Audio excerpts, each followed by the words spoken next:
విశాఖలో అంతర్జాతీయ యోగా దినోత్సవ ఏర్పాట్లు విస్తృతంగా జరుగుతున్నాయి. యోగా డేకి ప్రధాని మోదీ హాజరవుతుండటంతో ప్రభుత్వం అత్యంత జాగ్రత్తగా చర్యలు తీసుకుంటోంది.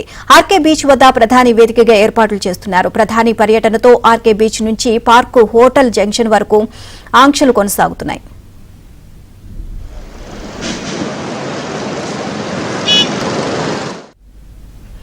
దీనిపై మరింత సమాచారాన్ని మా కరెస్పాండెంట్ నాయుడు అందిస్తారు.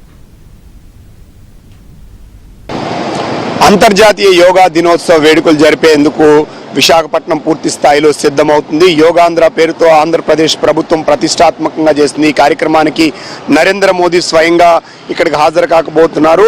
సో దీనికి సంబంధించినంత వరకు గిన్నీస్ రికార్డుతో పాటు దాదాపుగా 22 రికార్డుని, వరల్డ్ రికార్డులని బదులుగొట్టబోతుంది. దానికి సంబంధించినటువంటి ఏర్పాట్లన్నీ కూడా ప్రస్తుతం జరుగుతున్నటువంటి దీన్ని మనం ఆల్రెడీ చూస్తున్నటువంటి పరిస్థితి కనిపించింది. విశాఖలో ఏదైతే ప్రధానంగా ఆర్కే బీచ్లో ఉన్న ప్రధాన వేదిక వద్ద మనం ఉన్నాము.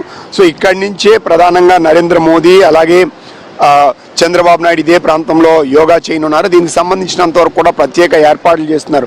సో ఇక్కడి నుంచి మనం చూసుకుంటే పార్క్ హోటల్ జంక్షన్ వరకు కూడా సో ఈ ప్రభుత్వం నుంచి వచ్చినటువంటి అధికారులు కావచ్చు, విఐపీలు కావచ్చు, ఇతర దేశాల నుంచి సుమారుగా 40 దేశాల నుంచి వచ్చినటువంటి వాళ్ళు వీళ్ళంతా చేస్తున్నారు. మరోవైపు ఈ రైట్ సైడ్ బీచ్లో కూడా ప్రత్యేకంగా ఏర్పాట్లు చేస్తున్నారు. ఈ బీచ్ అంతా కూడా డిఫెన్స్ పర్సన్స్, పూర్తి స్థాయిలో నేవీకి సంబంధించినటువంటి వాళ్ళందరూ కూడా ఈ బీచ్ వెంబడి కూడా వాళ్ళు యోగా చేసేటువంటి అవకాశం ఉంది.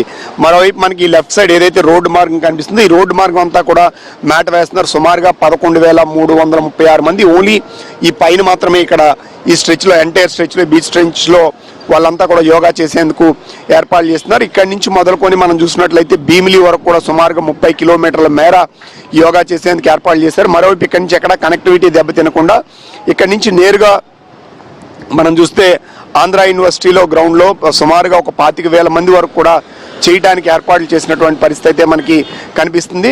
సో ఇటువైపు ఒక 11,000 మంది ఉంటారు, అలాగే ఇటువైపు ఒక 8,000 మంది కూడా ఇదే ప్రాంతంలో యోగా చేసేందుకు ఏర్పాట్లు చేసినటువంటి పరిస్థితి కనిపిస్తుంది. ఇప్పుడు మనం కనిపిస్తున్నటువంటి ఏది ఉందో ఈ రోజు నుంచి కూడా వాహనాలు రాకపోకలు అనేవి దాదాపుగా నిషేధిస్తామని చెప్పి ఇప్పటికే పోలీస్ కమిషనర్ ప్రకటించారు. ఎందుకంటే పార్క్ హోటల్ జంక్షన్ వరకు ఈ ఏర్పాట్లు, ఎందుకంటే ఇక్కడ విఐపీ మూవ్మెంట్స్ మిగతా అన్ని ఏర్పాట్లు జరుగుతున్నాయి కాబట్టి ప్రజలు కానీ వీళ్ళకి కానీ ఇబ్బందులు కలగకుండా ఉండేందుకు నిషేధిస్తున్నట్లు ఆల్రెడీ ప్రకటించడం జరిగింది. ఇప్పుడు కొద్దిపాటి వాహనాలు వస్తున్నాయి. ఈ తర్వాత నుంచి క్రమంగా నిలిపివేసేటువంటి అవకాశం ఉంది.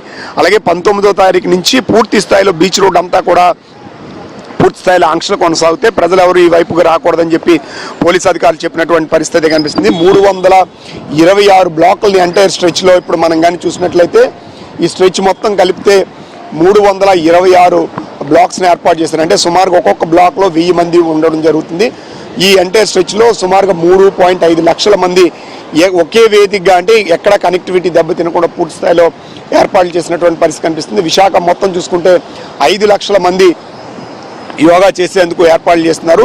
రాష్ట్ర వ్యాప్తంగా చూసుకుంటే 2 కోట్లకు పైగా చేస్తున్నారు. వివిధ ప్రాంతాల్లో కొన్ని చోట్ల డాక్టర్లు, టీచర్లు, వెల్ఫేర్ అసోసియేషన్స్, రకరకాల వాళ్ళు విభాగాలుగా విభజించి రాష్ట్రం అంతా కూడా ఏకకాలంలో ఏర్పాట్లు చేస్తున్నారు. ఆ రోజు ప్రధానమంత్రి ఇక్కడికి ముందు రోజు 20వ తారీఖు సాయంత్రానికే ఐఎన్ఎస్ డేగాకు చేరుకొని అక్కడి నుంచి ఉదయాన్ని ఇక్కడికి రావడానికి కూడా ఏర్పాట్లు చేస్తున్నారు. ఉదయం 6:30 చేరుకున్న తర్వాత 7 గంటల నుంచి కూడా ఇక్కడ ప్రారంభమవుతుంది. 7 నుంచి 7:45 వరకు ఇక్కడ యోగాసనాలు చేస్తారు. ఇది వరల్డ్ రికార్డుతో పాటుగా మొత్తం రికార్డులు, అంటే గిన్నీస్ రికార్డుతో మొత్తం రికార్డులు అయితే 22 వరకు ఉంటాయని చెప్పి చెప్తున్నటువంటి పరిస్థితి కనిపిస్తుంది.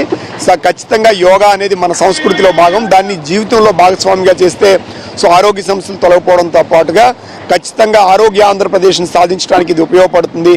ఈ రికార్డు సృష్టించిన తర్వాత కూడా ఇది యథావిధిగా కొనసాగించి ప్రజల్లో మరింత చైతన్యవంతం తీసుకొచ్చి యోగాని ప్రతి ఒక్కరి జీవితంలో భాగస్వామిగా చేయాలని రాష్ట్ర ప్రభుత్వం పూర్తి స్థాయిలో ఏర్పాట్లు అయితే చేస్తున్నటువంటి పరిస్థితి ఉంది. ఈ రోజు నుంచి మనం చూస్తే ఏదైతే పార్క్ హోటల్ వరకు ఉన్నటువంటి జంక్షన్ 21 వరకు కూడా వాహనాలు రాకపోకలు పూర్తిగా నిలిపివేస్తున్నట్టు ప్రకటించడం జరిగింది. 19 నుంచి అలాగే 21 మిగతా స్ట్రెచ్లో కూడా రాకపోకలు నిలిపివేస్తారు. ఈ ట్రాఫిక్ ఆంక్షలు అనేవి కొనసాగుతాయి. అలాగే ఈ బీచ్ వెంబడి ఉన్నటువంటి షాపులన్నీ కూడా 19వ తారీఖు నుంచి పూర్తి స్థాయిలో క్లోజ్ చేసి ఎవరిని కూడా ఇటు అనుమతించేటువంటి పరిస్థితి లేదని చెప్పి అధికారులు కానీ వీళ్ళు కానీ చేస్తున్నటువంటి పరిస్థితి కనిపిస్తుంది. ఇప్పుడు మన వెనక పూర్తి స్థాయిలో ఏర్పాట్లు అనేవి కొనసాగుతున్నటువంటి పరిస్థితి కనిపిస్తుంది. వీడియో జర్నలిస్ట్ అభిలాష్తో నాయుడు, విశాఖపట్నం ఆర్కే బీచ్.